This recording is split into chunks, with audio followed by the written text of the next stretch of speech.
This ad scaled, bro. It all started with the woman and the cake, or what some may call the bunda. The ratio is not even correct. I did like $900 in revenue in the first week. PayPal would hold everything, the whole thing for like 90 days before they can like confirm that you're actually like seller or whatever. And they just destroyed me, bro. Like after like doing like $2 million and like I have 4 stores running right now. Today I'm interviewing one of my students that did $1 million in revenue within the first 12 months of working with me. And what I want you to get out of this is like, if you dedicate a whole year to doing dropshipping, you can change your life drastically. Yeah, without further ado, let's get into the interview. Welcome back to another video. In this video, I'm gonna interview one of my students that did 2 million in revenue in the last year and a half, I believe. Yeah. So yeah, we're just gonna walk through and then he's gonna kind of just tell us his experience, why he got into it, and then we can go from there. So please welcome Izzy. So my name is Izzy. I've been doing dropshipping for around 2 years. And Franz is actually, you know, the guy that that taught me everything I know. It's been an interesting 2 years. We've done like around $2 million, and yeah, just been working, grinding. Well, what made you get into dropshipping? So I actually started out with the marketing agency model, right. And I was doing like local advertising for like local businesses. So what I realized is that when I'm like doing marketing for these local businesses, a lot of them are super bootstrapped. They don't have money, right? So then it's like more of a churn game where you have a client, they're paying you like $2,000 a month to like do their whole marketing thing. After 3 months, they just churn because most of the time it has a lot to do with their actual processes more than the marketing. In that process, I realized that it's like, okay, we can do the marketing and we're good at doing the marketing, but we're not able to like close for them. So we tried to like teach them how to close and like hop on like calls with them and all that kind of stuff. But then it's just like, it becomes an entirely different thing and you're basically end up running their whole business for them. And then it's like, for $2,000 a month, it doesn't really make sense, right? So then that's when I'm like, okay, if I'm gonna be doing like all of this stuff, then why don't I just start my own business? And like, obviously, what's the easiest business to scale? E-com, right? Right. So that's when I started like testing different products with e-com. I remember actually I started like a really long time ago. I think it was around 2018 or 19. That's when I launched my first store, right? Just a quick interruption. If you want to do exactly what Izzy did, go from 0 to your first $1 million in revenue, I just launched my first school community where you can join. From me finding the product, doing the market research to building the store, all documented, so you guys can follow step by step. So if you guys are interested in that, it will be the first link down below. Just click on it and sign up. But yeah, back to the video. At my first store, I was selling these, you know, those like booty scrunch leggings. Oh yeah, right. Dude, I think this was when TikTok like was brand new too. And I started advertising on TikTok, right? I made these stupid ads. They were so silly. I hired like this old like 50-year-old voiceover guy on like Fiverr, and like it was literally like a meme ad, you know. He was like I wish I could probably show it to you actually. Where will I find it? I have to go into the trenches of my freaking childhood, bro. Which is crazy. Like, I think that's how everybody starts out, right? Yeah. Like everybody starts out with some Fiverr ad, but hey, at the end of the day, that's how we all start. Yeah, exactly. I'm scared. I don't know what's in here. Oh, this is the first, like, okay, so before the booty scratch leggings, actually, this is the first ad that I ever made, right? Okay. And it was such a stupid product that I actually recently found on Calodata, and it was scaling, but okay, who knows? But this is like the first ad that I ever made, right? I haven't watched this in years.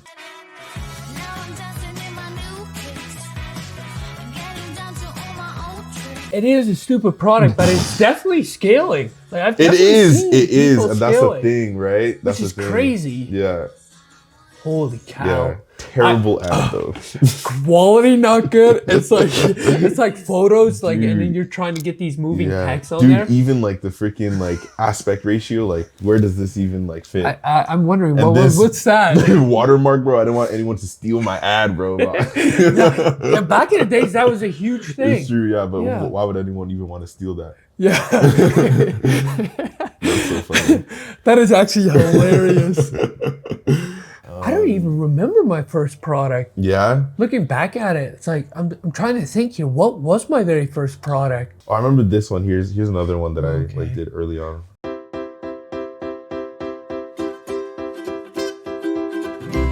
Oh my gosh, this is like the exact shit that I launched when I started. Oh really? Like the same. It's like that same thing. very annoying music with the Yes. text with. Yeah, but the funny thing is, like, I think I didn't make this ad actually. There was this company back in those days. What was it called? I can't remember. Viral Ecom ad. Yes, viral. Yeah, that's the one. Viral Ecom ad. They wanted to sponsor my shit, so I word. did accept, but it never ended up going through. How come? I hate viral ecom ads. Yeah. Like this is never supposed to get out, but viral ecom ads suck. Like if you want to be successful in e-commerce, do them yourself. Yeah. I've made viral ecom ads work, but like they are not good. They're like bad, eh? there's probably 1 in a million that you Yeah. get working. Yeah. Because it's just like they just probably get like a bunch of people from like the Philippines and stuff, and then they just like make whatever. they do. But there's no like creative direction. No, it's just like they just like throw stuff together. Yeah. And like if you give them your script and everything, they are a bit better. But like I've seen some of their content that comes back so freaking blurry and shit. I'm like, oh Yeah. dude, like we paid for this? Yeah. That's I hear it. crazy. Yeah, this is the one. Okay, here. I'll play the whole thing for you. Okay. That was the hook. It all started with the woman and the cake, or what some may call the bunda. The greatest minds, no, the greatest women came together in the hopes of advancing the leggings we want. We have shown the product in the beginning. That's That's it. it. The funny thing is, bro. Here's the funny thing, right? This ad scaled, bro. What? That's scaled? And it's the ratio is not even correct. Dude, and this was a TikTok ad. Bro, in 2018, bro, Yeah. it's literally just launched whatever. Like, Yeah, it didn't TikToks, matter, you know? especially TikTok. This ad scaled, bro, right? This was the first, like, store that I actually got to, like, work. And then I think, like, at the time, I did, that was such, like, a long-winded, like, story of, like, how I started. But at the time, like, what's it called? Yeah, this was the first store that I ever got to work. I did like $900 in revenue in the first week, and I was selling it for like maybe like $30. I don't even know how much like the cogs were or anything. But not then that much. Like they're not. it that was much. no, it was really cheap, and I wasn't even bundling or anything. Shitty offer, terrible site, everything, and like terrible ad, obviously, right? But it's like you could get away with so little back then. And then, but I think the issue that I ran into was that I was processing a lot of orders through PayPal. Oh. Ugh. And they just destroyed me, bro. Like Shopify payments will take like 15% for like 160 days. Right. PayPal would hold everything. Oh yeah. Right? The whole thing for like 90 days before they can like confirm that you're actually like a proper like seller or whatever. Right. So they held all my money. I'm spending money on ads. I'm spending money on cogs. And I'm like at the time, like 17, 18, right? I did not have any money. I ran out of money. And then it was just like I had to close the store because like I wasn't getting any payout. So if I was able to like actually scale it, I'm sure this would have been like the first like, you know, profitable, you know, with this quality of ads. And like if I was able to get better, like I could have done like 20 mil off of this store, but like obviously I didn't. I think that's how we all look at our bag. My very first product that I made work was a hover soccer ball. I don't know if you know this. Shit. So it's like a hover soccer ball that glides. First day, 300 days. Second day, 1,000. Third day, 2.5 G's. Really? And I didn't know what I was doing, but if I just knew to make 2 more ads, I would have crushed. I didn't make any ads, and these ads came from viral ecom ads. So okay. It worked so extremely well. I scaled it to like 5K a day the first week. Wow. Then it's just like flopped because I didn't add You didn't make any more ads, like and the stuff teas. like that. Yeah, I And my offer was terrible. Didn't even run a discount. Just like this. Just is the straight offer. up. Yeah, that's straight up offer. Yeah, but that's the thing. I feel like a lot of people don't see like those parts like of people's stories when they like become successful and stuff. Because it's like we made like all the mistakes. We made all the mistakes. Like if you guys have seen like the ads that I was putting out, like you'll understand like there was nothing special and nothing even like remotely correct about like what I was doing.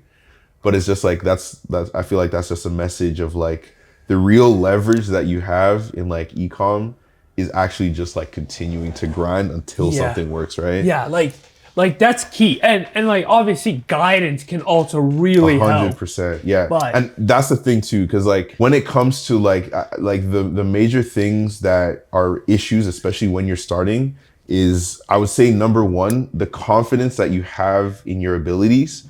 Because one thing that I would say is that like it's not difficult to find like a lot of information, even though there's a lot of information out there and a lot of people will say a bunch of different things. You might get confused and stuff, but there is a lot of information, but it's like understanding like the priorities of what things are actually important, what things that you should actually like put your energy into, and like knowing the things that are like maybe less important, like landing page, for example. Right. A lot of people will like spend most of their time like creating a landing page, and then when it comes to the ads, they'll just like put a flimsy ad together and like think it's gonna work. Right. But it's like your ad creative is like 90%, right? It's key, right? So it's just like there's a ton of things like this that are just like it's hard to know what to focus on when there's so much information out there, right? Right. And here's the issue when it comes to YouTube, right? If you like really think about it, people on YouTube are incentivized by views, right? Right. So most of what people are putting out on YouTube is not actually the things that are going to scale you. And the things that are actually going to scale you on YouTube, you probably won't find them because they don't have that many views. But what does get a lot of views is like, oh, this is exactly dropshipping challenges, or this is like a winning product, and those things rarely rarely work. So that's why I think like it is like very important to have that sort of guidance. And that's one thing that I will say about Franz, is that he gave me a lot of confidence at the beginning when I like had no idea what I was doing. It's like if I was like doing something that I felt like, oh, this is the right thing for me to do, like I always had him in the corner to be like, yo, like this is kind of dumb, like what are you doing? And it's like number one, like super objective about like data, like super data driven, and like super objective just about like everything, like taking emotion completely out of it, which is one thing that like I really helped me. And like knowing what I need to do at any given point, like those things, like after like doing like $2 million and like I have 4 stores running right now, and it's been like a crazy journey, but like it really all started with like Franz, right? It really all started with Franz. So I don't know if you want to like maybe talk about your program or. No, you're making me blush here. I don't know. Like, damn. And also, you're kind of throwing me under the bus there. I'm trying to get some views out here. I'm kidding. I just want to touch on a little bit of what he was saying. Like, obviously, I'm making these drop shipping challenges because they get views, right? Like, that's why we do things, of right? Course. To get views so we can help more people. But the crucial thing I want to just say here is, take one person and just listen to that person. Don't go and listen to 20, 30, 40 different people, because when you try to put all of that together, it's just not going to work, because everybody has a different strategy that works for them. So that's just very crucial that I would say, like, don't do that. Okay, I'm going to give you a bit of rundown. One of my students got into my program, and he's just taking context from everybody, right? And he can't make it work just because, like, he'll come to me, he's like, no, but that guy said this. And like, it might work for that guy because he has a system around that strategy, right? So if you're going to listen to somebody, make sure you just listen to them, because it's going to make your life so much easier to do. And yeah, just overall, like listening to one person, it's a strategy. Like if you listen to 20 different people, it's just like if you're trying to trade crypto. Like if you listen to everybody, like one person is going to say you buy now, the other person is going to tell you to sell now, like conflicting to everything what people are saying. So like make sure you just listen to one person and you can actually make it. It's really not that hard. Once you get those systems down, dude, it's just pretty much a repeat process that you can follow every time. Yeah. Literally, yeah, 100%. And like, yeah, I like when it comes to making videos, I feel like it's also like, it's just important to know the things that like the videos serve, like what purpose they serve, right? So like, I'm not necessarily saying that it's like all these challenges and like all these things are like a bad thing. Right. Like they are good things. And the reason is because they motivate people. Right. And it's like, know what things are possible. And I think that's like immensely important. Because like the one thing that you always have to constantly like adjust is like your limiting beliefs, right? Right. Because it's like if you come from a place where it's like, oh, you just like you're used to like just working and making like 2-3 grand every month or whatever, right? It's like seeing like even like you. I know you have like I think you said you have like a 14-year-old like student that's like doing 12 grand a day. That's like right. Seeing that stuff. Yeah, it's like it's just like what? Like why is this real? Yeah, like if a 14-year-old can do this, like be very honest with yourself. Yeah. He can't even really think for himself. Like his parents are doing all the thinking for him. Like, what the hell was I doing when I was 14, bro? Like definitely not making any money. like going to school, probably doing some shit you're not supposed to do. Exactly, bro. But at the end of the day, at the end of the day, you got to just realize it doesn't matter who you are. You can make this work regardless of your age. It's just the focus that you need to have to make it work. Yeah. And that is crucial. 100%. 100%. Yeah. But yeah, that's pretty much it. Anything you want to add? I mean, yeah, if you guys want to follow me, Izzy Olusegun, that's IZZYOLUSEGUN on Instagram. Shoot me a message if you need, anyone to talk to about business. Don't talk to me about your personal life.